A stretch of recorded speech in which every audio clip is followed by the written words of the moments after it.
Karena yang harus ditebus dari kesalahan itu ya manusia gitu loh. Itulah inti kedatangan Yesus. Jadi nggak bisa ditukar emas dengan permata. Nggak bisa. Manusia inilah yang harus ditebus. Sehingga dengan merendahkan dirinya, dia datang ke dunia untuk menebus kemanusiaan yang sudah berdosa tadi. Supaya kembali kepada milik kepunyaannya. Kenapa? Pada saat Adam diciptakan, Adam itu serupa dengan gambar Allah.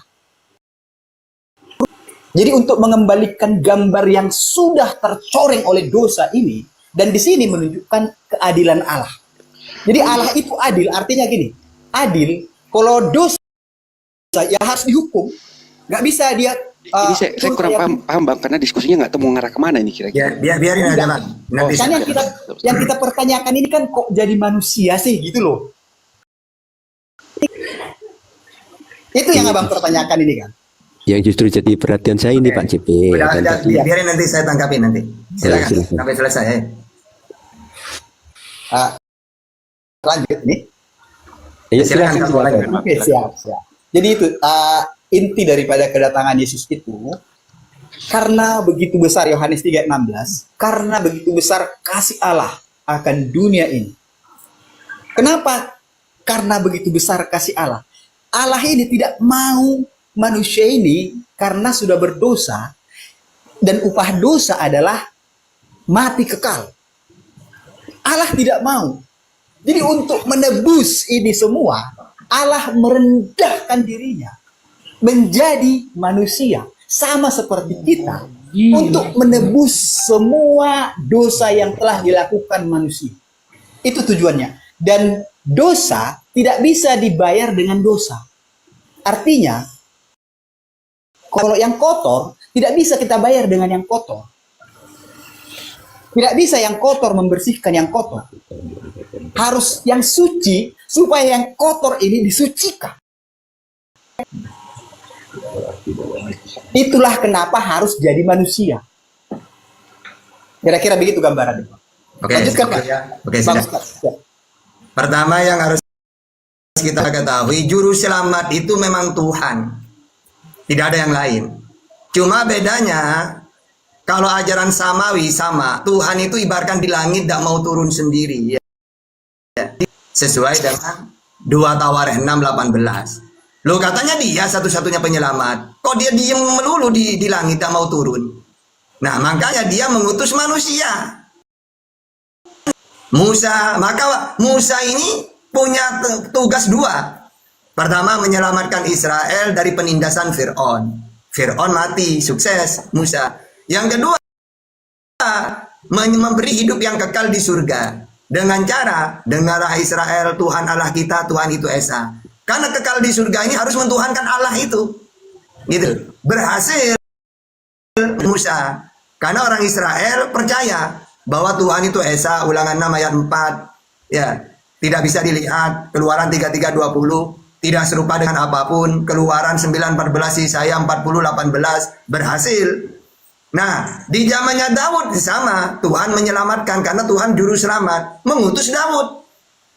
Nah, di zamannya Yesus, orang Israel tertindas lagi dari Romawi gitu. Maka dengan bentuk kasih sayang Allah, maka dia mengutus lagi utusan yang sama. Makanya Yesus ngaku utusan untuk Israel, Matius 15:24. Cuma Yesus ini gagal, ya. Dia yang dibunuh. Yang kedua, dia memberi hidup yang kekal di surga. Caranya apa? Inilah hidup yang kekal. Mereka mengenal Engkau satu-satunya Allah yang benar dan mengenal Yesus sebagai utusan. Itu hidup yang kekal. Nah, Yesus gagal juga ini. Karena setelah dia tidak ada, malah dia yang dilantik jadi Tuhan. Padahal hidup yang kekal itu Allah satu-satunya Tuhan. Ya. Hukum yang terutama, dengarlah Israel, Tuhan Allah kita, Tuhan itu Esa. Markus 12:29. Mengenal Engkau satu-satunya Allah yang benar dan mengenal Yesus sebagai utusan. Itulah hidup yang kekal. Jadi gampang sebenarnya ya. Cuma orang Kristen ini mau pakai ajaran dewa-dewa. Apa tujuan Yesus diutus? Oh, menebus dosa. Loh, dari dulu menebus dosa itu dengan bertobat. Karena Tuhan ini maha penerima maaf. 1 Yohanes 1 ayat 9. Jika kita mengaku dosa kita, maka Allah adalah setia dan adil, sehingga Ia akan mengampuni segala dosa kita dan menyucikan kita dari segala kejahatan. Yesus mengajarkan bertobat. Kalau kamu ingin masuk surga, bertobatlah. Matius 4:17. Sejak waktu itulah Yesus memberitakan, bertobatlah, sebab kerajaan surga sudah dekat. Matius 18:3-8. Lalu berkata, aku berkata kepadamu, kata Yesus, sesungguhnya jika kamu tidak bertobat dan menjadi seperti anak kecil ini, kamu tidak akan masuk ke dalam kerajaan surga. Bagaimana caranya bertobat, kata Yesus? Minta ampun, istighfar. Kalau dalam Islam itu, Lukas 11 ayat 4. Dan ampunilah kami akan dosa kami, sebab kami pun mengampuni setiap orang yang bersalah kepada kami. Kenapa kok harus istighfar, harus minta maaf? Karena siapa yang berbuat, dia yang menanggung. Wong kita yang berdosa, ya kita yang bertobat kepada Allah. Ya. Nah, Bapak tidak akan menanggung dosanya anak, anak tidak dapat menanggung dosanya Bapak. Contohnya Yehezkiel 18:20, Ulangan 24:16, Matius 16:27, Yeremia 31:29, 2 Tawarikh 25 ayat 4, 2 Tawarikh 18 ayat 20. Jadi siapa yang berbuat, dia yang harus bertobat. Orang yang berbuat dosa itu yang harus mati. Anak tidak akan turut menanggung kesalahan ayahnya, dan ayah tidak akan turut menanggung kesalahan anaknya. Orang benar akan menerima berkat kebenarannya, dan kefasikan orang fasik akan tertanggung atasnya. Ulangan 24:16. Janganlah ayah dihukum mati karena anaknya, janganlah juga anak dihukum mati karena ayahnya. Setiap orang harus dihukum mati karena dosanya sendiri. Matius 16:27, sebab anak manusia akan datang dalam kemuliaan Bapaknya diiringi malaikat-malaikatnya. Pada waktu itulah akan membalas setiap orang menurut perbuatannya. Banyak datanya. Jadi kenapa Yesus diutus ke dunia? Sama seperti Musa diutus untuk apa?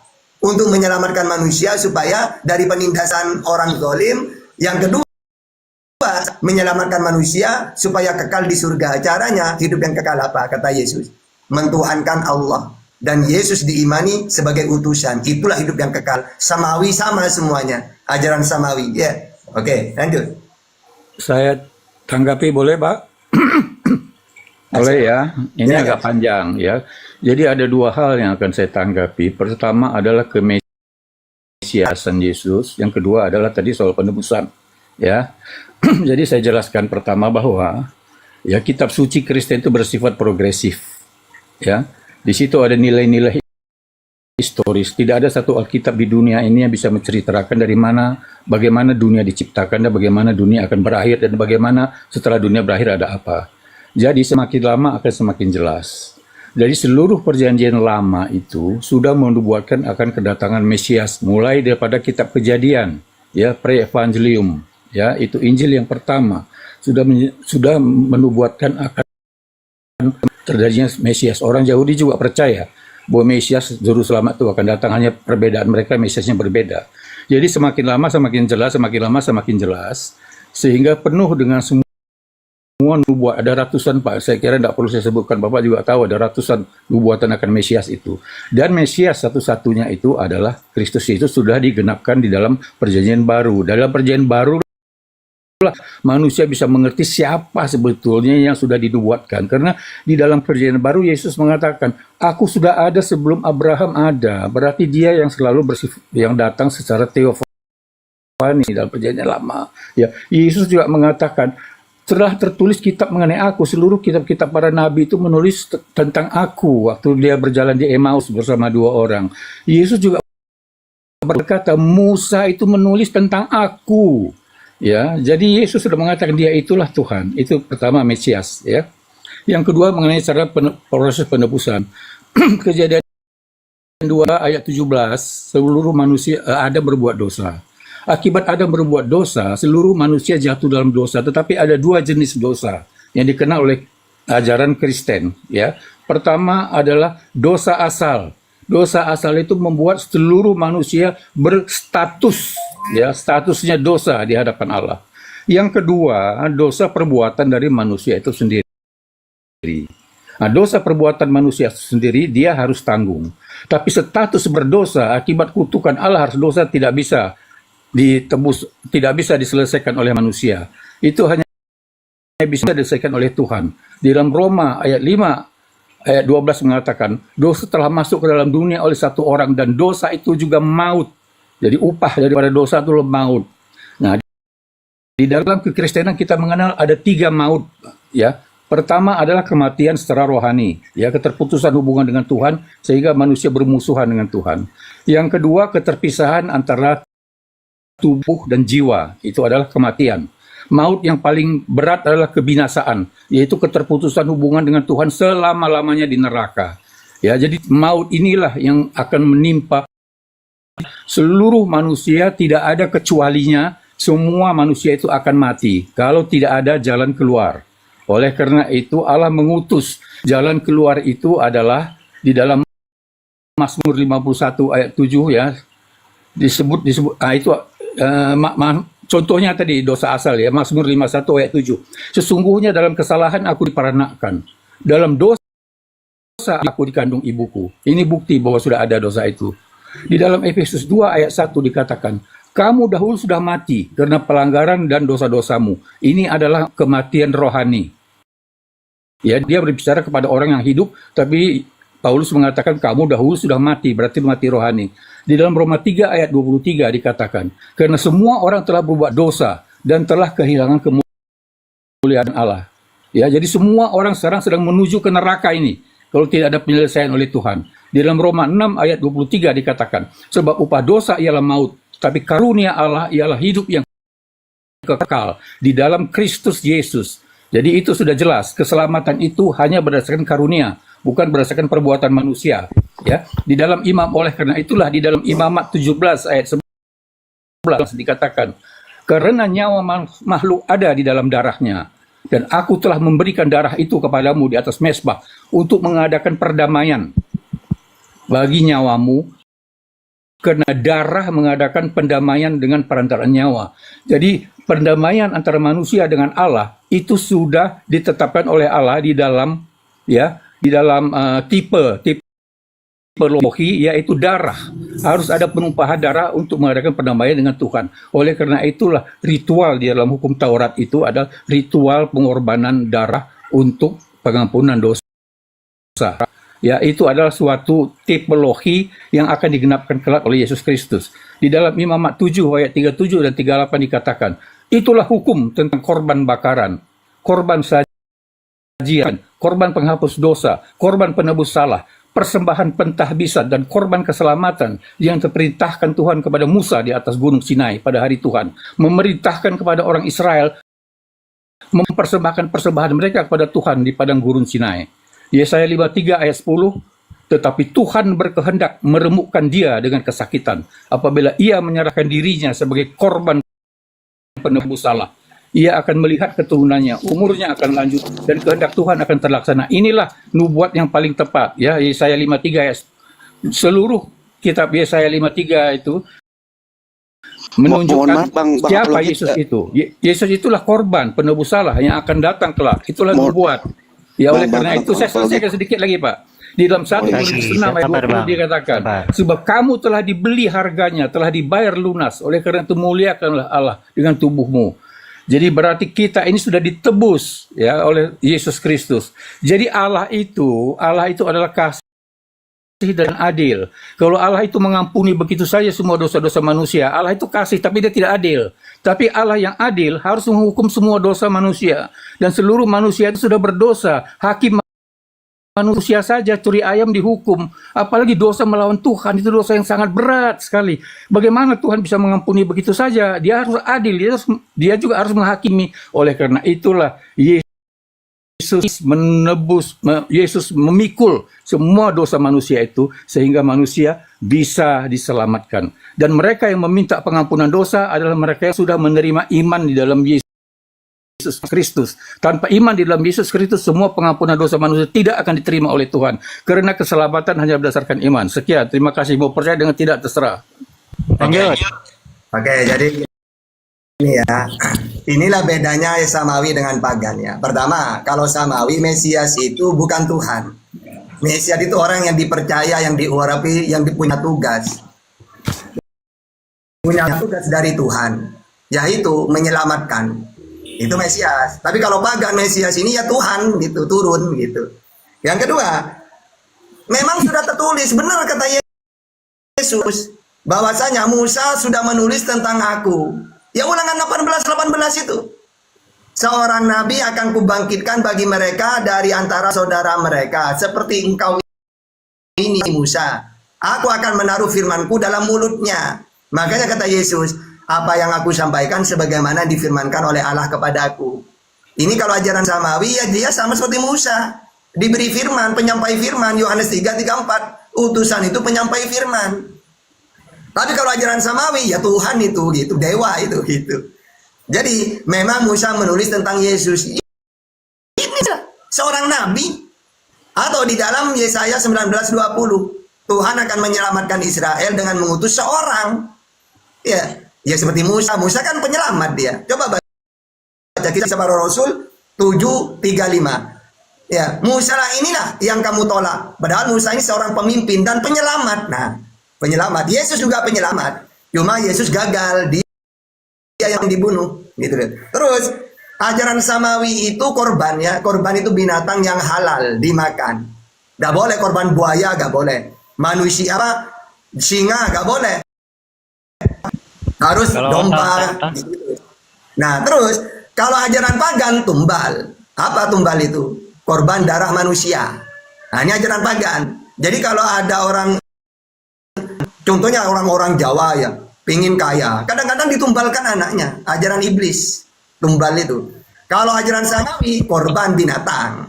Ya, itu pun baik binatang bukan secara umum, enggak. Yang halal disembelih.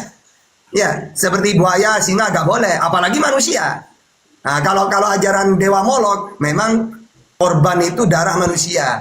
Makanya kata Yesus, ketika dia mau dibunuh, apa kata Yesus? Kenapa kalian ingin membunuhku? Siapa bapakmu? Abraham bapak kami. Kalau memang bapakmu Abraham, seharusnya kamu ini mengasihi aku.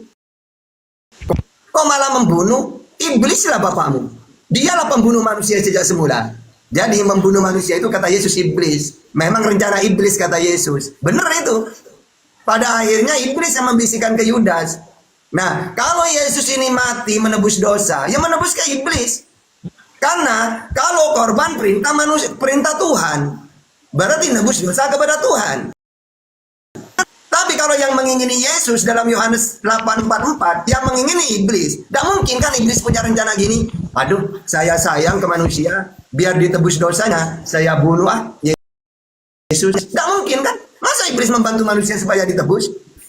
Jadi kata Yesus, benar kata Yesus, iblislah bapakmu, karena kalian ingin membunuhku. Nah, gitu, silakan. Oke, saya tanggapin ya, Pak. Ya. Jadi ada 3 ya jabatan Yesus ya di dalam Alkitab, di seluruh Alkitab itu ada ratusan sebutan untuk Yesus ya. Bisa saya sebutkan banyak nanti kalau perlu ya. Tapi ada 3 jabatan yang utama daripada Yesus sebagai turun ke dunia. Dia itu sebagai nabi ya, Matius 21 ayat 11, Lukas 7 ayat 16, Yohanes 4 ayat 19 dan Markus 6 ayat 4. Tetapi dia juga adalah imam. Imam itu adalah pengantara, satu-satunya pengantara antara manusia dan juga Allah. Ya, itu 1 Timotius 2:5, Ibrani 4:10 dan sebagainya. Dan dia juga adalah raja yang membawa kerajaan Allah. Ya, oleh karena itulah ya, jangan dipotong loh Pak. Tunggu saya selesai. Tadi kan Pak Ustadz juga saya nggak potong Pak. Ya, jangan dipotong Pak. Kalau fair ya, kalau nggak fair ya nggak apa-apa. Tapi saya mau fair, ini jangan dipotong. Kalau saya lagi bicara, ya. Jadi dia sebagai nabi, sebagai imam dan sebagai raja. Oleh karena itu dialah nabi yang dinubuatkan oleh Musa. Ya, karena tadi sudah dikatakan satu-satunya juru selamat adalah dirinya Tuhan sendiri dan malaikat Gabriel mengatakan Yesus ya. Ya, karena Yesus Kristus itu dialah yang Kristus yang diurapi satu-satunya untuk menjadi juru selamat sebagai utusan menjadi manusia. Sekarang oke, ya. Jadi udah betul. Yesus memang nabi juga, dia juga imam, dia juga raja. Dia ada banyak sekali, ada ratusan julukan dia di dalam Perjanjian Baru. Sekarang mengenai penebusan, ya. Yang berdosa itu adalah manusia, ya. Upah dosa itu adalah maut, ya. Yang harus bisa menebus bukan binatang, bukan benda mati dan bukan tumbuh-tumbuhan, juga harus manusia. Tetapi bagaimana manusia yang berdosa bisa menebus manusia berdosa? Impossible. Ya, manusia tidak bisa, yang berdosa tidak bisa menebus manusia yang berdosa. Di dalam hukuman juga begitu, dalam pengadilan orang yang terhukum, yang karena di dalam kekristenan itu dosa itu adalah merupakan suatu hutang. Ya, di dalam kitab Roma dikatakan semua manusia telah berdosa, telah kehilangan kemuliaan. Ya, jadi dia berhutang kemuliaan kepada Tuhan karena Tuhan dulu menciptakan manusia itu sempurna. Ya, segambar sepeta dengan Allah, ya, manusia itu sempurna, mulia diciptakan, tetapi telah kehilangan kemuliaannya akibat dosa. Jadi manusia berhutang kemuliaan kepada Tuhan. Dan bagaimana bisa mengembalikan itu? Sama seperti manusia mempunyai hutang. Hutang itu harus dibayar. Tidak bisa hakim membebaskan orang yang berhutang ya tanpa dia melunasinya. Siapakah yang bisa melunasi hutang manusia yang berdosa? Harus manusia yang tidak berdosa. Ya, manusia yang tidak berhutang yang bisa. Dengar dulu, jangan diselesaikan, jangan dipotong. Tetapi seluruh manusia sudah berdosa, tidak ada satu manusia pun yang bisa menebusnya. Oleh karena itulah Tuhan menjadi manusia yang tidak berdosa. Ya. Kalau manusia biasa, kalaupun secara teoritis ada satu orang manusia tidak berdosa, dia hanya bisa menebus satu manusia. Tetapi karena Yesus adalah memiliki dua sifat, dia Allah, dia manusia, dan dia sama sekali tidak berdosa, dikatakan oleh di dalam Alkitab. Makanya potensi penebusan dosa dari dia itu ya bisa menebus banyak sekali, tidak terbatas manusia, karena dia adalah Allah dan manusia, dan dia tidak berdosa. Hanya dia yang bisa menebus dosa, karena penebusan dosa oleh darah itu sudah ditetapkan oleh Tuhan sejak di dalam perjanjian lama. Tetapi hanya Yesus satu-satunya sebagai manusia untuk bisa menebus dosa manusia yang berdosa, karena dia tidak berdosa. Ya, itu sebabnya hanya dia satu-satunya penebusan dosa. Itu penjelasan saya. Silakan. Ada datanya Bang Apollo? Enggak ada data, itu ajaran pagan. Apa yang disampaikan pagan. Ini yang saya pakai data ini. Jadi harus ya manusia, karena manusia yang berdosa, maka manusia, Tuhan harus menjadi manusia untuk menebus, gak ada. Kalau ajaran Samawi itu yang menebus dosa itu kita, caranya bertobat. Tuhan ingin membuktikan bahwa dia maha penerima maaf. 1 Yohanes 1 ayat 9. Makanya tadi aku sebut dari awal, data-datanya banyak. Yesus mengajarkan bertobat kalau ingin masuk surga. Ya, tapi kalau ajaran pagan memang gitu. Apa-apa ini ditebus dengan tumbal. Dewa marah, maka nanti pengikutnya ini mencari manusia untuk ditumbalkan. Nah, ini ajaran dewa Molok atau ajaran dewa-dewa zaman dulu pagan, itu ya. Tidak pernah Tuhan menjadi manusia karena menebus dosa manusia, gak ada. Kata Yesus, Tuhan itu Allah Bapa. Matius 11:25. Aku bersyukur kepadamu Bapa Tuhan langit dan bumi. Dia di langit tetap seperti dari dulu, gak mau turun. 2 Tawarikh 6:18 gak mau turun. Ya, kalau ada dua orang berdoa meminta apapun, maka permintaan itu akan dikabulkan oleh Bapakku yang di langit. Kan gitu. Jangan kamu menyebut Bapa di muka bumi ini, hanya ada satu Bapakmu, dia yang di langit. Jadi tidak pernah turun menjadi manusia. Tuhan ketika menyelamatkan mengutus manusia. Musa, Yesus, Nabi Muhammad, Daud, itulah seorang juru selamat diutus oleh Tuhan.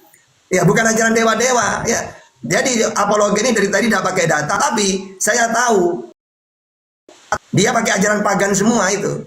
Itu deh ya. Silakan. Oke, saya jelaskan.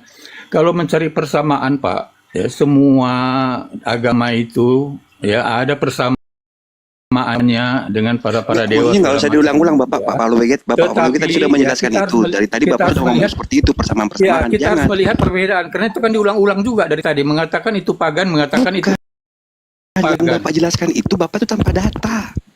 Bapak Iya kan Data, tadi ayat-ayat kita semua pakai sudah saya data. bacakan semua tadi. Begitu banyak ayat yang saya bacakan ya. Sekarang saya mau jelaskan. Bapak tidak- ada data. Bapak tidak memberikan data. Bapak memberikan Loh, data. kita tidak Semua sesuai dengan- ayat-ayat tadi ada. Saya baca semua Saya ayat-ayat baca Bapak tadi. apa? Saya catat yang Bapak tadi saya katakan. Saya catat. Iya, data apa Yang yang Bapak nggak ucapkan ada? itu tidak Sekarang- seperti apa yang di data sekarang itu gitu loh. berikan dulu Bahkan dulu Bapak saya rubah gitu loh, menanggapi dulu. Tunggu perkataannya. dulu. Nggak sesuai apa Kasih yang saya kesempatan untuk menanggapi dulu. Kasih saya kesempatan untuk menanggapi dulu ya. Jadi saya katakan Begini, ya, Pak, begini, Pak. kita jangan mencari persamaan dengan pagan, Pak. Karena itu perbedaan. Orang yang bisa melihat persamaan itu biasa, Pak. Anak kecil juga bisa. Tapi mereka yang bisa melihat perbedaan, mereka itulah orang berhikmat. Di dalam Ibrani 10 ayat 19 dikatakan, jadi saudara-saudara, oleh darah Yesus, kita sekarang penuh keberanian masuk ke dalam tempat yang kudus. Di dalam 1 Yohanes 1 ayat 7 dikatakan, tetapi jika kita hidup di dalam terang, sama seperti dia ada di dalam terang, maka kita beroleh persekutuan seorang dengan yang lain, dan darah Yesus anaknya itu menyucikan kita daripada segala dosa. Ini ajaran kitab suci kami, Pak. Kami percaya dengan itu. Ya, jadi kita memang berbeda jauh antara bumi dan langit kepercayaan kita. Tetapi jangan menghakimi kami menurut Bapak punya kepercayaan, menurut Bapak punya paradigma, menurut Bapak punya pola pikir. Itu nggak bisa. Ya, kita ada kitab suci kita taat pada kitab suci kita sebagaimana Bapak juga lakukan itu. Jadi jangan menyamakan kami dengan pagan sekali lagi, Pak. Karena saya juga banyak kalau mau menyamakan kalian dengan pagan juga banyak bukti, tapi saya tidak mau bicara tentang itu, Pak, ya.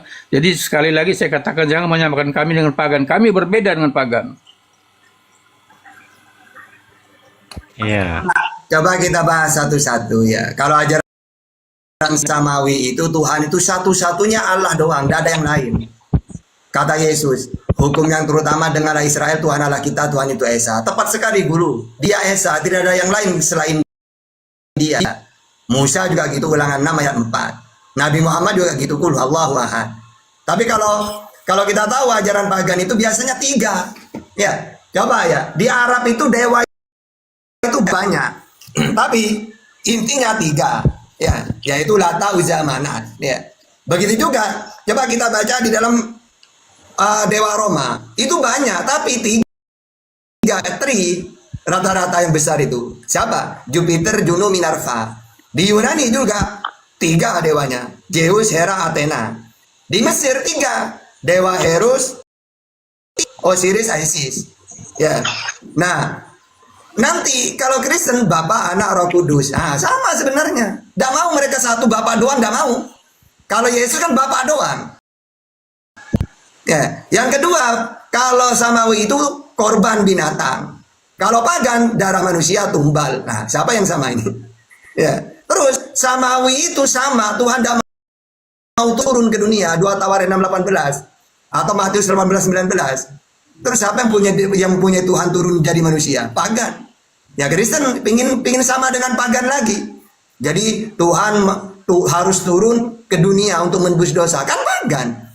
Padahal kalau kita nanya ke Yesus, enggak, Tuhanku di langit, tetap ya, dia tidak bisa dilihat. Yesus meneruskan agama samawi, ajaran samawi yang dikenalkan Musa, sama. Kristen meneruskan pagan, Tuhan itu 3, turun ke dunia, menebus dosa dengan darah. Nah itu kan pagan semua, bisa kelihatan, berwujud, ya serupa. Nah kalau Tuhan yang Musa, Nabi Muhammad kan tidak. Tidak ada yang seperti aku di muka bumi ini. Dengan siapa hendak kamu samakan aku? Keluaran 9:14, Yesaya 40:18. Gitu. Ya, silakan. Oke, saya tahamin. Sekarang mengenai Tritunggal ya, kita lari lagi mengenai Tritunggal. Dikatakan Allah itu adalah Esa. Memang Yesus juga mengatakan Allah itu Esa. Sekarang apa Esa yang dipahamin oleh orang Kristen ya? Asal kata Esa dalam bahasa Ibrani itu adalah Echad. Echad itu adalah satu kesatuan. Kalau satu tunggal itu Yahid, ya, tidak pakai kata Echad, ya, itu satu. Tapi sebelum itu saya akan menjelaskan dulu bahwa Tuhan itu adalah roh. Roh itu bukan fisik, bukan sesuatu yang bisa dihitung. Ya, tidak ada rumusan matematika, tidak ada urusan fisika, tidak ada urusan ilmu apapun di dunia ini yang bisa menjumlahkan Tuhan. Karena Tuhan itu bukan penjumlahan, tapi kebagaimanaan Tuhan, ya. Nah, tetapi Tuhan menyatakan dirinya di dalam 3 pribadi, tetapi dia juga menyatakan dia adalah Esa, satu di dalam roh. Itulah dengan kata Echad, ya. Jadi di dalam kisah 1 ayat 26 Tuhan berfirman, marilah kita itu jamak. Ya, Kejadian 3 ayat 22 berkatakan seperti salah satu dari kita, ya. Selalu ada kejamakan di dalam Tuhan. Ya, ini bukan kejamakan pluralis sebagai penghormatan, bukan. Itu istilah itu tidak ada, itu hanya dikenal di zaman modern. Di dalam Alkitab tidak dikenal itu ya, pluralis kehormatan itu tidak dikenal. Ya, Elohim itu selalu berwaktu jamak. Jadi ehad itu adalah satu kesatuan. Itu bisa kita bandingkan seperti dasar negara kita, ya. Bhinneka Tunggal Ika, ya. Ika itu bukan satu tunggal, tapi merupakan satu kesatuan, berbeda-beda tetapi satu, ya. Di dalam Kejadian 2 ayat 24 dikatakan, sebab seorang laki-laki akan meninggalkan ayahnya dan ibunya dan bersatu dengan istrinya. Ya, keduanya menjadi satu. Keduanya, laki dan perempuan itu menjadi satu. Ehad, daging. Ehad ini sebanding dengan apa yang dikatakan wahid. Ya, di dalam Islam. Di dalam Islam itu wahid itu menurut saya satu kesatuan. Yang satu tunggal itu ya adalah ahad, ya. Ya. Tapi wahid itu sama dengan ehad, satu kesatuan itu. Menurut saya, ya, kalau tidak salah, ya. Jadi memang kita harus bisa membedakan antara satu dan satu kesatuan, tetapi kita tidak bisa menjumlahkan Tuhan, ya, karena dia bukan fisik, bukan benda, ya, tetapi dia bagaimana, ya. Itulah yang bisa saya jelaskan dengan pengertian Tritunggal. Ya, silakan.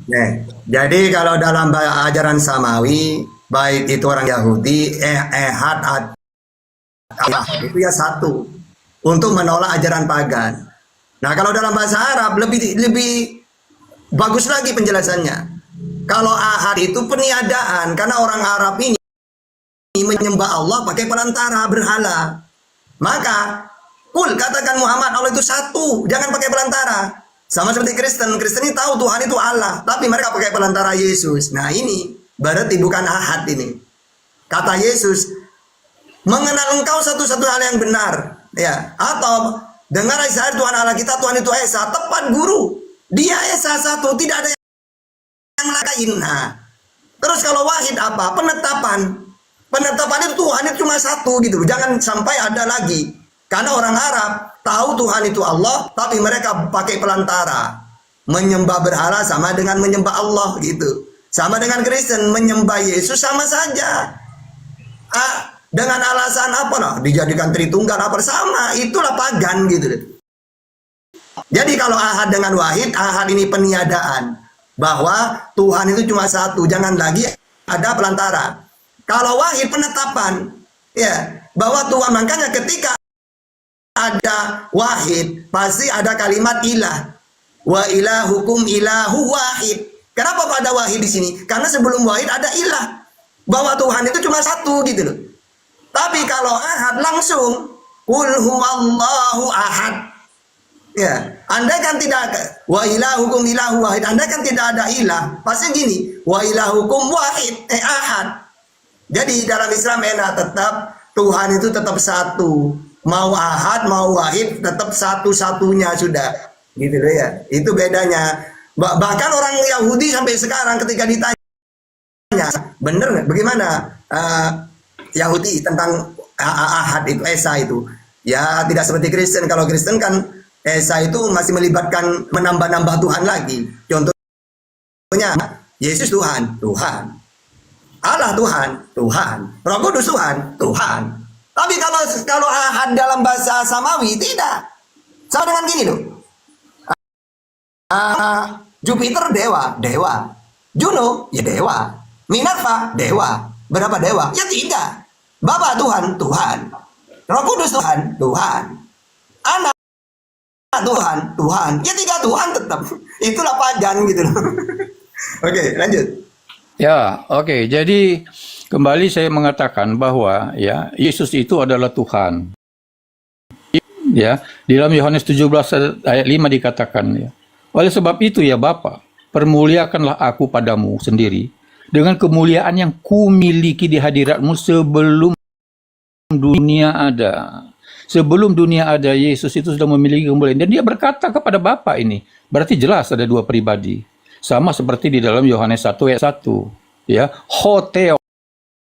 Ya, firman itu. Ya, Hotheos bersama-sama dengan Allah Bapa. Jadi berarti dua oknum yang berbeda di dalam kekekalan. Sama seperti Yohanes 17 ayat 15. Sebelum dunia ada, dia sudah memiliki kemuliaan. Sama seperti Allah Bapa. Ya. Ya, dalam Yohanes 3 ayat 13, tidak ada seorang pun yang telah naik ke surga selain daripada Dia yang telah turun dari surga, yaitu Anak Manusia. Ya. Anak manusia, Yesus turun dari surga. Dia itu adalah Tuhan. Dia itu berkata-kata kepada Bapaknya. Dan dia juga mengatakan, aku dan Bapa akan mengutus Roh Kudus. Jadi jelas, mereka ini Tuhan di dalam Kristen itu adalah Tuhan yang berpribadi, ya. Karena pribadi itu adalah suatu kualitas, ya, memiliki kesadaran diri, memiliki kehendak, ya, memiliki pikiran, memiliki kemauan, memiliki emosi. Itu adalah kualitas-kualitas pribadi daripada oknum. Dan Allah itulah berpribadi. Makanya manusia diciptakan menurut teladan Allah, sehingga manusia juga disebut pribadi. Ya, tidak ada Allah yang bukan personal. Ya, jadi jelas Yesus berkomunikasi dengan Allah Bapa. Jelas dia adalah Allah itu sendiri. Tetapi dia menjadi manusia.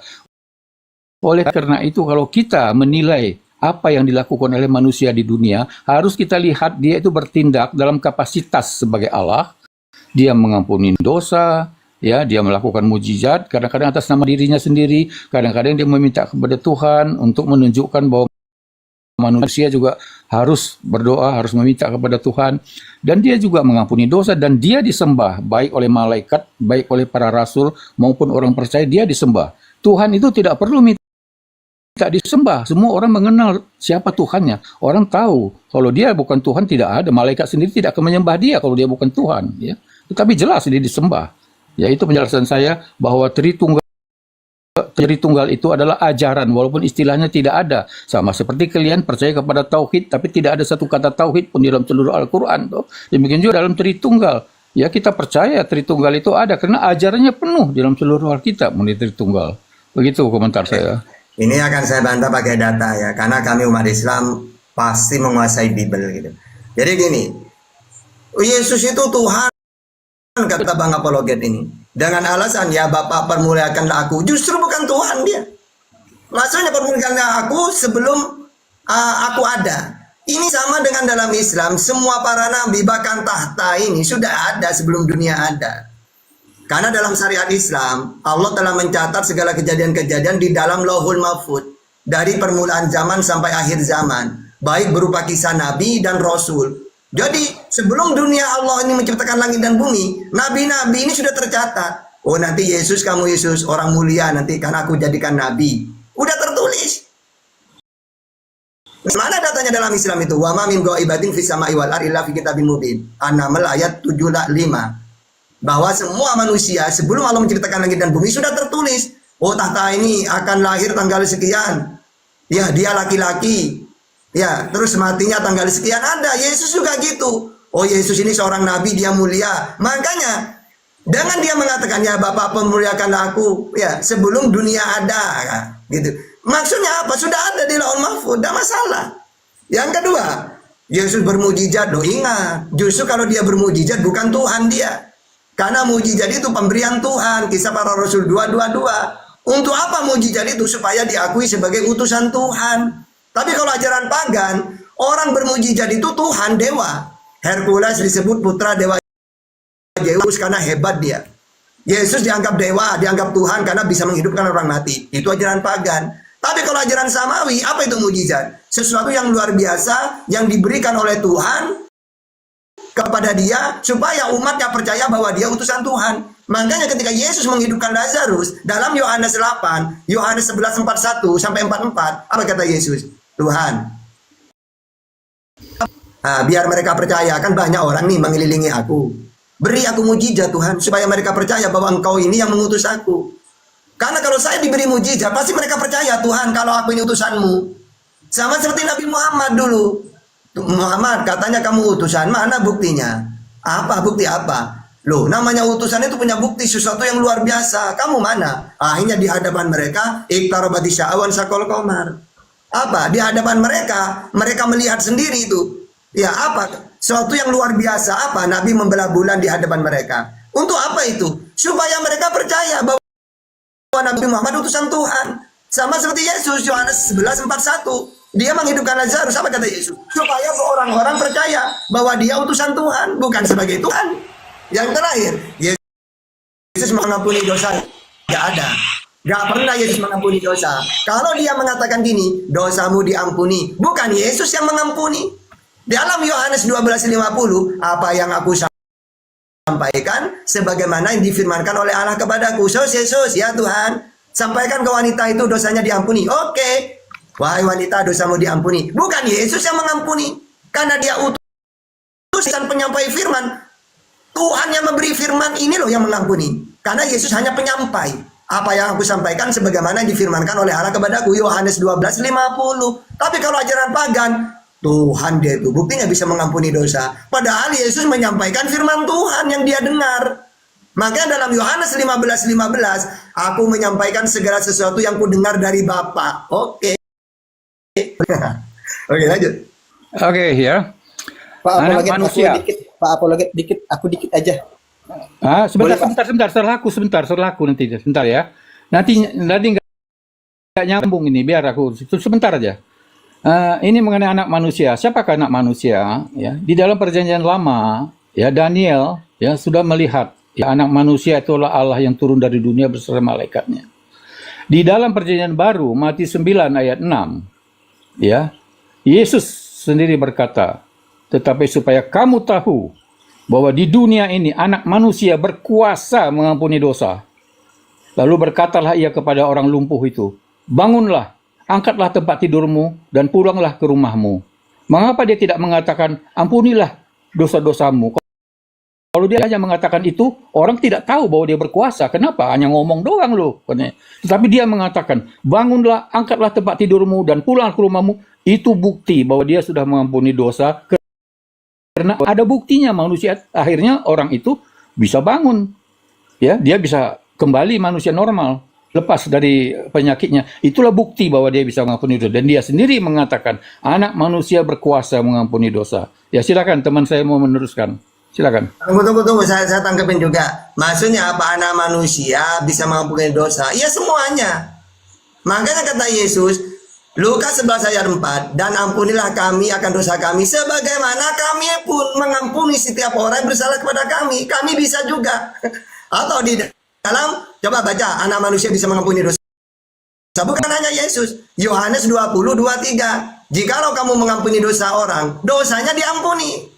Dan jikalau kamu menyatakan dosa, orang tetap ada, dosanya tetap ada. Jadi manusia pun bisa mengampuni dosa. Gitu. Maksudnya Oke, apa? saya Kalau jelaskan dosa ya. Tunggu dulu, Istilah- jangan dipotong. Oh, ya, Tunggu oke. dulu. Maksudnya apa? Kalau kita dosa kepada Tuhan, kata Yesus, bertobat. Kecuali dosanya kepada manusia. Ya minta maaf kepada manusia itu. Maka dimaafkan oleh manusia. Gitu maksudnya. Tapi khusus kepada Tuhan, kata Yesus, bertobatlah. Sebab kerajaan surga sudah dekat. Ya Tuhan, ampunilah dosa kami, kata Yesus. Gitu. Silakan lanjut. Oke, jadi istilah anak manusia berbeda dengan manusia biasa. Ya. Di dalam kitab suci, istilah anak manusia itu pakai capital, huruf besar. Itu khusus hanya bisa dipakai untuk Yesus, bukan manusia biasa. Kalau Yesus mengampuni dosa karena dia berkuasa mengampuni Yesus. Tetapi para rasul mengampuni dosa karena dia menerima kuasa daripada Yesus untuk bisa mengampuni orang berdosa, tetapi dengan iman. Dia tidak bisa mengampuni begitu saja tanpa orang itu beriman. Hanya mereka yang sudah percaya kepada Yesus sebagai juru selamatnya atas pemberitaan para rasul lah, makanya mereka bisa diampuni dosanya. Tapi bukan rasul itu yang mengampuni dosanya. Mereka mengampuni dosa itu atas nama Yesus. Karena Yesus memberikan kuasa kepada mereka sebab mereka iman, karena iman mereka. Ya, tetapi Yesus anak manusia itu hanya bisa ditujukan kepada Yesus sebagai julukan, sedangkan rasul itu adalah manusia biasa, tidak pernah disebutkan mereka itu anak manusia, ya.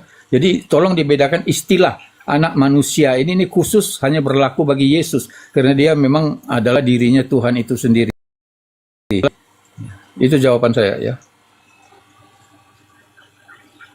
Tidak apa-apa ya, karena iman Kristen memang Yesus itu Tuhan sendiri. Tapi kalau menurut Yesus, Tuhan itu Allah Bapa, gitu aja. Jadi gini intinya, menurut Yesus Tuhan itu Allah Bapa, menurut Kristen Yesus juga Tuhan.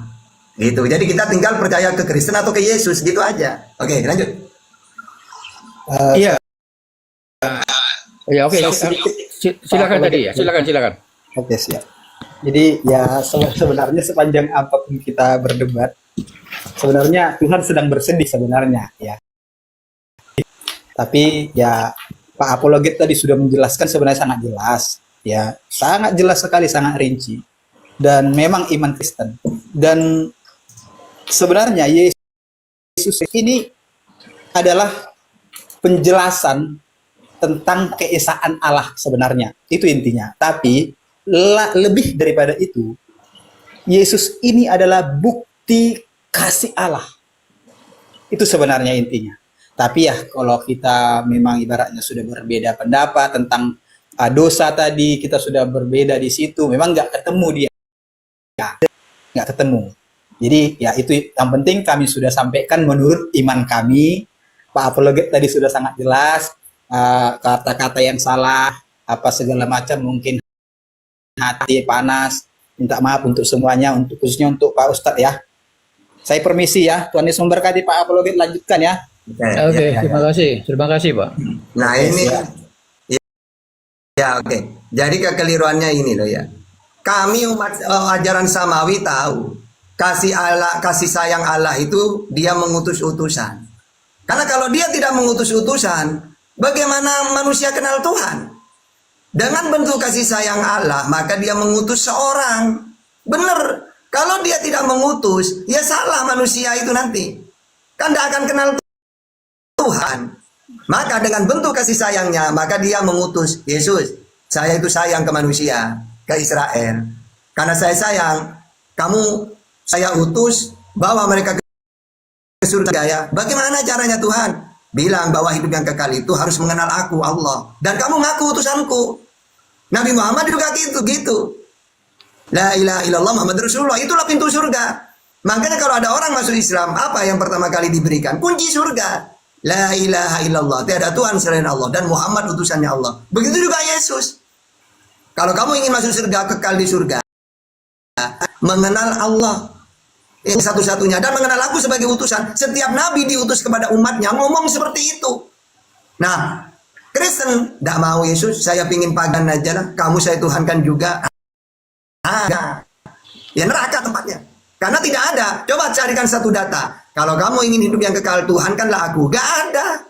Ya mau diobok-obok sampai hancur Bible gak ada.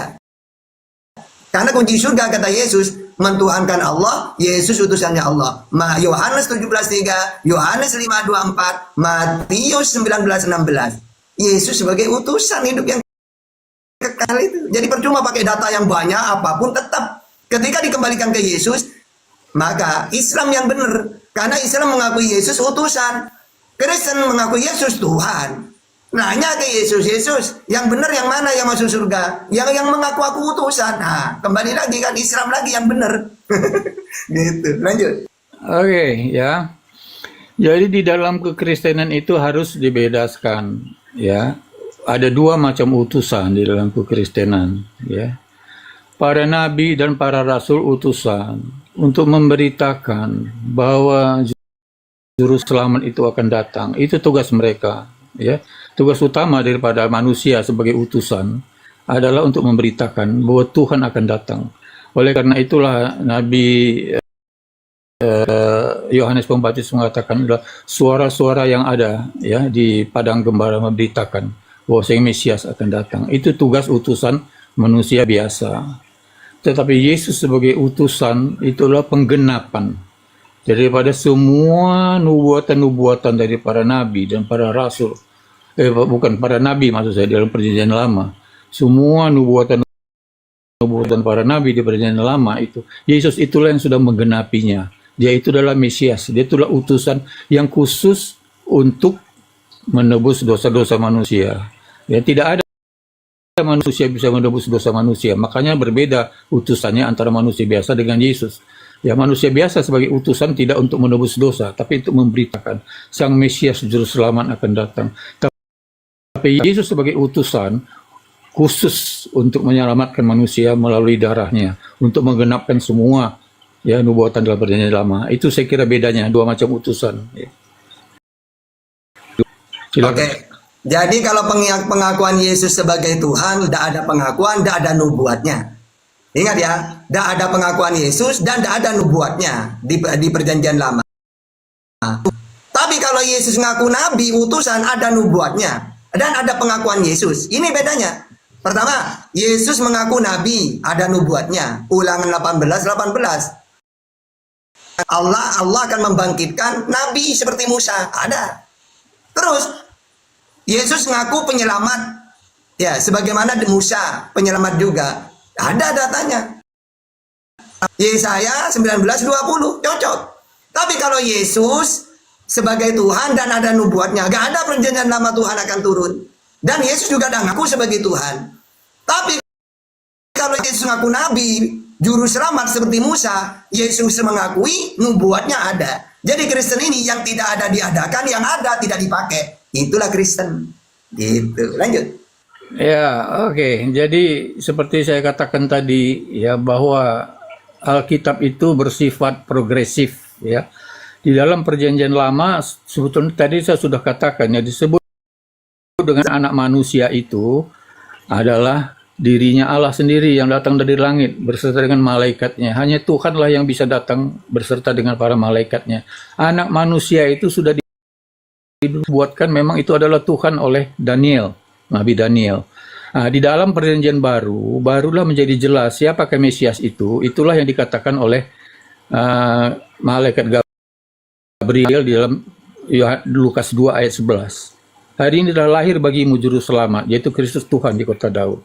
Dan Yesus sendiri di dalam Yohanes 13 ayat 13 mengatakan, kamu menyebut aku guru dan Tuhan, dan katamu itu tepat, sebab memang akulah guru dan Tuhan. Tuhan ini menggunakan kata kurios. Kurios itu di dalam terjemahan Yunani, ya, itu adalah lebih banyak bagi Yesus itu disebut sebagai Tuhan daripada Tuan. Tuan itu penguasa manusia, tapi Yesus itu adalah Tuan dari segala Tuhan. Di dalam kitab perjanjian lama itu disebut Tuan dari segala Tuhan. Jadi istilah Tuan atau kurios bagi Yesus itu adalah harus diterjemahkan sebagai Tuhan, karena dia Tuhan di atas segala Tuhan. Ya, demikian juga Yohanes 11 ayat 21 dikatakan, Tuhan, sekiranya engkau ada di sini, saudaraku pasti mati. Dia disebut Tuhan juga. Yohanes 6 ayat 68, jawab Simon Petrus kepadanya, Tuhan, kepada siapakah kami akan pergi? Tuhan di sini adalah Al-Rab, ya, dalam bahasa Arab mungkin disebut Rab, Al-Rab. Dia itu sama dengan Allah. Yohanes 20 ayat 28, Thomas menjawab, ya Tuhanku dan Allahku. Dia juga Tuhan, dia juga Allah, ya. Jadi jelas Tuhan itu tidak pernah menjadi bukan Tuhan, ya. Tidak pernah Tuhan itu dijadikan. Tidak pernah ada yang menjadi Tuhan, karena Tuhan tidak terikat oleh ruang dan waktu. Tidak pernah mengalami suatu proses. Sebelum semua ada, sebelum hukum alam ini ada, dia sudah ada Tuhan, dia sudah ada kekal. Jadi tidak ada proses menjadi Tuhan, dijadikan Tuhan. Itu semua hanya omon-omon, ya. Oke, silakan. Oke. Jadi bedanya Tuhan dengan Tuhan itu apa? Kalau Tuhan ini penguasa.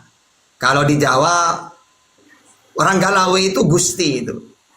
Tapi kadang-kadang orang Jawa mengatakan Gusti Allah itu Gusti juga. Tapi Tuhan maksudnya bermakna Tuhan pencipta langit dan bumi seluruh alam.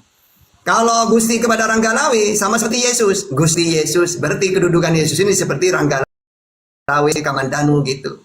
Tapi orang Jawa kadang-kadang ke Allah pun Gusti Allah gitu. Nah, ini maksudnya apa? Bedakan ya antara Gusti kepada Allah dengan ke orang Galawi atau ke Yesus. Makanya Yohanes 13:13 ini kalau bahasa Arab Sayyid. Kalau Sayyid siapa? Sayyidina Umar. Ya, karena dalam bahasa Arabnya Yohanes 13:13 mu'alliman atau sayyidan. Iya, kamu menyebut aku guru dan sayyid. Berarti kalau sayyid, Sayyidina Umar, Sayyidina Abu Bakar, Sayyidina Ali, gitu. Karena kalau dimanai Tuhan yang Gusti kepada Allah, ya damoni syarat Yesus. Karena Tuhan secara umum KBBI ini loh yang benar. Tuhan ini wujud tertinggi, pencipta, dan disembah.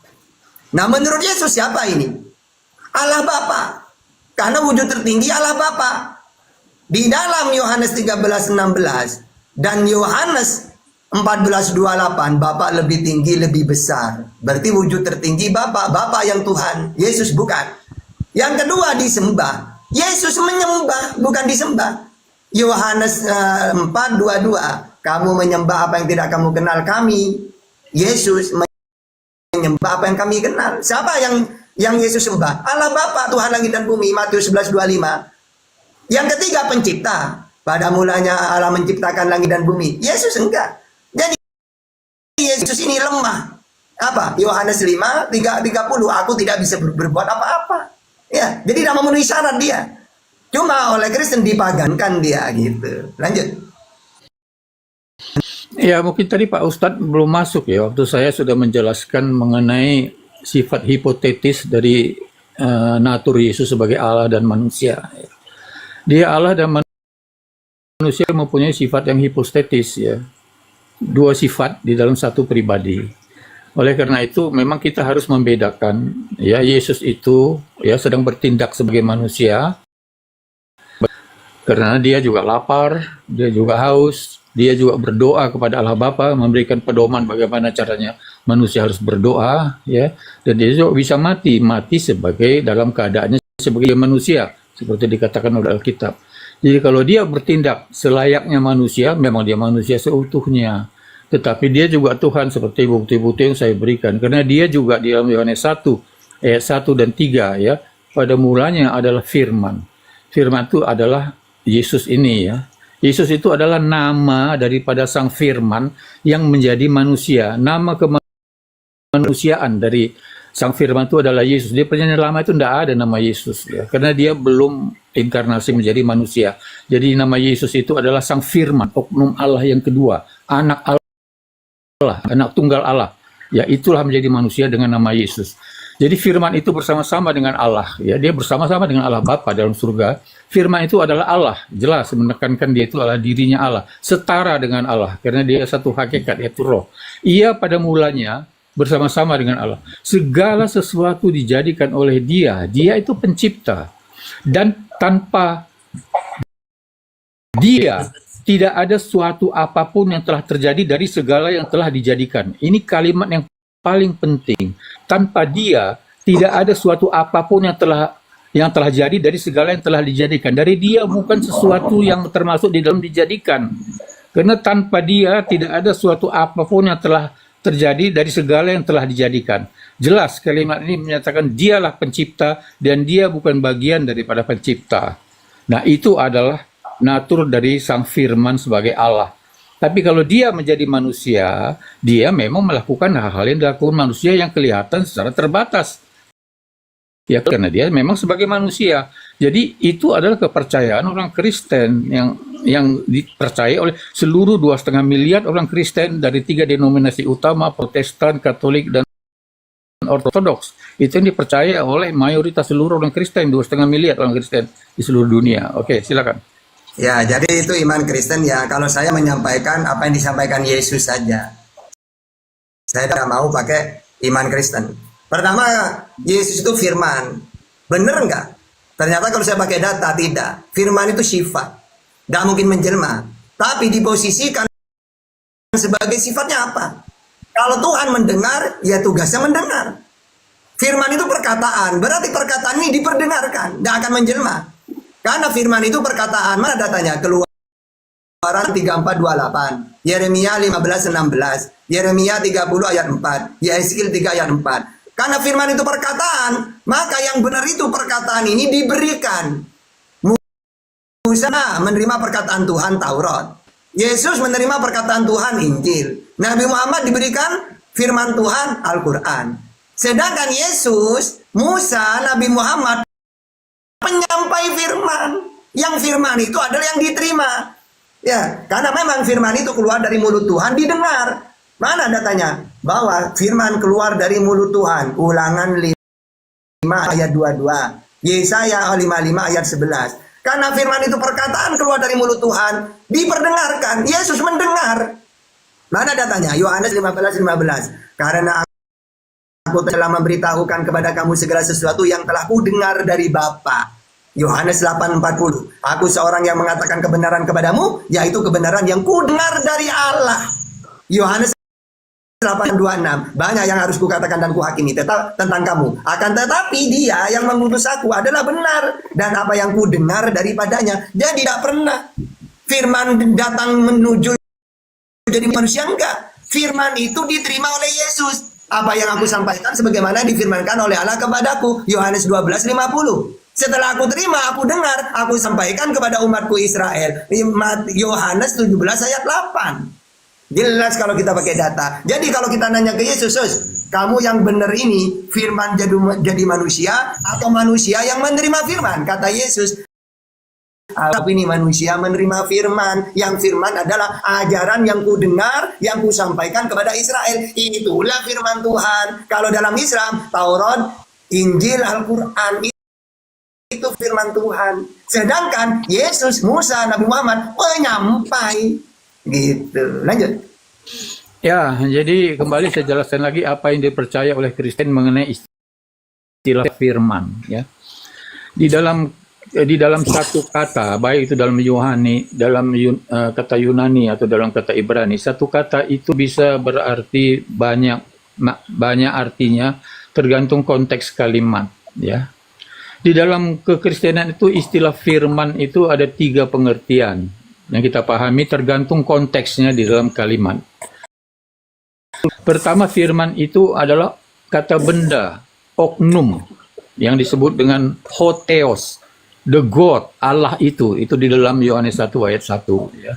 Yang kedua, firman itu kata kerja, yaitu sabda, Allah berkata, Allah bersabda, itu artinya pengertian firman itu di situ. Pengertian ketiga kembali sebagai kata benda, yaitu firman Allah yang tertulis, Alkitab. Ya, jadi ada 3 pengertian firman. Oleh karena itu, kalau kita bicara mengenai firman, harus dilihat konteksnya. Apakah dia kata benda atau dia kata kerja. Ya, jadi di dalam Yohanes 1 ayat 1 firman itu adalah kata benda di situ, bukan kata kerja. Bukan perkataan Allah, bukan sabda Allah, tetapi oknum Allah yang kedua, sang firman, hotheos. Ya, the God. Ya, itu yang disebut sebagai firman di situ. Itu penjelasan saya mengenai makna firman, ya. Silakan. Ya, jadi kalau memang firman itu ya Tuhan itu sendiri, nanti ketika saya megang kitab Al-Quran atau Injil apa, itu bisa disembah, dituhankan. Kan firman Tuhan jadi buku juga. Seakan gitu nanti. Tapi kalau kita nanya ke Yesus, ya enggak. Yang firman itu saya ya manusia. Ya tugas saya penyampai firman, bukan firman jadi saya. Itu menurut Yesus. Tinggal kita mau beriman ke siapa, percaya ke Kristen atau percaya ke Yesus, gitu aja. Gitu ya, silakan lanjut. Ya, nggak bisa dipisahkan Yesus dan Kristen. Kristen itu artinya orang yang percaya kepada Yesus. Yesus itu bukan pendiri agama, ya itu bedanya dengan yang lain. Semua pendiri agama yang lain sudah mati, nggak ada yang bangkit. Tetapi Yesus itu dia datang ya sebagai manusia, menyatakan dirinya dia itulah Allah, sang firman, penyelamat, juru selamat manusia. Ya, dia itulah dirinya Allah sendiri. Di mana? Ya, oleh karena itu ya firman di sini harus di. Ya, datanya bahwa Yesus itu Allah itu sendiri. Yesus mengatakan di mana, coba? Ya tadi itu kan saya sudah jelaskan di Yohanes 13:13. Akulah guru dan Tuhan. Di dalam Wahyu 1 ayat 8 ya. Sebentar saya lihat Wahyu 1 ayat 8 ya. Yesus mengatakan Wahyu 1 ayat 8, Aku adalah Alfa dan Omega, firman Tuhan Allah, yang ada dan yang sudah ada dan yang akan datang, yang maha kuasa ya. Aku Alfa dan Omega. Ya, Alfa dan Omega berarti di sini yang tidak berawal dan tidak berkesudahan. Dan di dalam Yohanes 13 mengatakan, Akulah guru dan Tuhan. Betul, akulah guru dan Tuhan. Tadi sudah disebutkan tuh. Ya, itu satu. Kedua ya, bukan itu saja ya. Malaikat juga mengatakan dia Tuhan, ya. Para rasul juga mengatakan dia Tuhan, ya. Orang percaya yang lain juga mengatakan dia Tuhan dan dia disembah. Itu sudah jelas lebih dari cukup. Berarti ya. kalau ingin hidup yang kekal harus imani Yesus sebagai apa? Menurut Yesus. Sebagai Tuhan dan juru selamat. Ya silakan. Inilah hidup yang kekal. Mereka menjadikan aku Tuhan. Di mana datanya? Menjadikan Tuhan di mana? Menjadikan Tuhan maksudnya ya. Di mana? Ayat yang sebagai Tuhan kalau ingin hidup yang kekal ada nggak? Tuhan tidak bisa dijadikan, Pak. Nggak ada nggak datanya kalau ingin hidup yang kekal mentuhankan Yesus? Ya ada, kan Yohanes 3:14. Yohanes 3:14. Coba baca. Ya? Coba baca. Yohanes 3:14 ya, sebentar. Ya, Yohanes bahwa hidup yang kekal mentuhankan dia ya, ingat. Ya, percaya kepada dia, Yohanes 3:14. Di mana coba? Yohanes 3 ayat 14. 16 ya, bentar ya. Bentar. Yohanes 3 ayat 16 masalah ya. Ya, karena begitu besar kasih Allah akan dunia ini sehingga ia telah mengaruniakan anaknya Anaknya yang kan. tunggal supaya setiap orang yang percaya kepadanya tidak Percaya sebagai binasa. dia sebagai supaya Ya. orang percaya kepada dia sebagai apa? Ya semua orang percaya harus percaya saja sebagai Tuhan dan Juru Selamat Loh, manusia gimana orang sesuai itu? dengan ajaran. Karena begitu besar akan kasih Allah, dia mengutus anaknya. Berarti harus diakui sebagai Tuhan atau sebagai anak. Kalau cuma anak, ingat banyak loh ya. Israel disebut anak Allah, Keluaran 4:22. Salomo disebut anakku kata Tuhan, 2 Samuel 7:14. Orang bawa damai disebut anak Allah, Matius 5:9 ayat 9. Orang dibimbing oleh Roh Allah disebut anak Allah, Roman 8:14. Jadi di situ karena begitu besar kasih sayang Allah, Allah sebagai Tuhan, sehingga dia mengutus anaknya. Anaknya kan banyak, bukan hanya Yesus. Orang bawa damai disebut anak Allah. Di situ tidak ada kecuali gini. Karena begitu besar kasih sayang Allah, maka dia mengaruniakan mengutus anaknya supaya orang percaya ke dia sebagai Tuhan akan memperoleh yang kekal baru. Wah di situ agar supaya yang percaya, nah percaya doang kan? Oke. Kalau cuma percaya doang, maka ditanya ke Yesus, Yesus, aku harus percaya sebagai apa ke kamu? Sebagai utusan, Matius 15:24. Sebagai nabi, Markus 6 ayat 4. Penyampai firman, Yohanes 17:8. Terus Tuhan yang benar siapa Yesus? Allah Bapa, Matius 11:25. Kan gitu seharusnya. Oke, saya bacakan 1 Petrus 3 ayat 15 ya. Tetapi kuduskanlah Kristus di dalam hatimu sebagai Tuhan. Dan siap sedialah pada segala waktu untuk memberi pertanggungjawaban kepada tiap-tiap orang yang meminta pertanggungjawaban dari kamu tentang pengharapan yang ada padamu. Tetapi haruslah dengan lemah lembut dan hormat. Inilah ayat apologet Kristus. Di mana hidup yang kekal di situ? Nah sekarang kita kan harus 1 bisa Petrus 3 ayat membedakan 15. antara kurios dengan teos kan nantinya.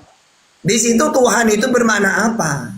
Apakah bermakna pencipta atau seperti Allah atau beda oknum? Karena Yesus dengan Allah ini beda loh ya. Kalau Allah kata Yesus kan Tuhan dia. Sedangkan kalau Yesus bukan. Karena berbeda. Bapa lebih besar daripada aku. Bapa kuasa, aku tidak. Sama-sama mempunyai hidup dalam dirinya sendiri. Bapa mempunyai hidup dalam dirinya sendiri. Begitu juga aku, Yesus. Yohanes 5 ayat 26. Gitu loh. Jadi harus jelas. Tuhan itu seperti apa menurut Yesus. Yesus sebagai apa. Kan udah datanya jelas semua. Ucapan Yesus itu. Gitu. Ya, jadi di dalam kekristenan itu Tuhan dan Allah itu sama, orangnya sama. Tuhan itu adalah Allah yang berkuasa. Allah itu adalah Tuhan dalam keadaannya sebagai roh, ya. Ya, jadi ketiganya ya pribadi Allah itu memiliki kuasa yang sama, ya.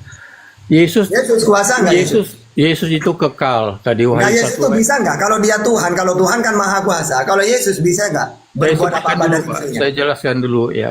Makanya tunggu saya selesai Pak, jangan dipotong dulu Pak. Silakan. Kalau dipotong dulu jadi bertele-tele jadi jawabnya ya. Jadi Yesus itu dia kekal, Wahyu 1 ayat 8 dan ayat 17. Dia maha kuasa, Wahyu 1 ayat 8 tadi sudah disebut. Dia maha tahu, itu Wahyu 2 ayat 23. Dia maha adil, Matius 18 ayat 20. Dia maha kudus, Kisah 3 ayat 14. Yesus itu adalah dirinya kebenaran, ya. Yohanes 14 ayat 6. Karena kebenaran itu hanya dirinya Tuhan. Akulah jalan kebenaran dan hidup. Dia maha baik, dia juga Efesus 2 ayat 25. Ya, jadi sudah jelas dia memiliki kuasa-kuasa ilahi, dia juga mengampuni dosa dan juga menciptakan dunia. Jadi Tuhan dan Allah itu sama ya. Oke, jadi tidak sama kata Yesus, Tuhan itu kuasa. Yesus Yohanes 5:30, aku tidak bisa berbuat apa-apa. Bahkan kalau Tuhan itu kekal tidak pernah mati, Yesus mati. Bahkan ketika bangkit dibangkitkan dia. Masa ada Tuhan dibangkitkan oleh Tuhan? Kisah Para Rasul 5:30, Kisah Para Rasul 2:32, Roma 10 ayat 9, 1 Korintus 6:14, 2 Korintus 4:14. Bahkan dia mati saja dibangkitkan oleh Tuhan. Sama gimana? Ya, bahkan dia tidak bisa berbuat apa-apa. Bahkan ajarannya loh bukan dari dirinya. Yohanes 7:16. Jadi sangat beda. Tuh Yesus gak bisa apa-apa akunya. Mukjizat minta dia, bukan dari dirinya. Kisah Para Rasul 2 22. Nah, jadi apa? Bahkan untuk menyelamatkan Israel dari penindas, dia yang dibunuh. Bahkan memberi hidup yang kekal, mentuhankan Allah, dia yang dituhankan, gagal dia. Jadi, gitu.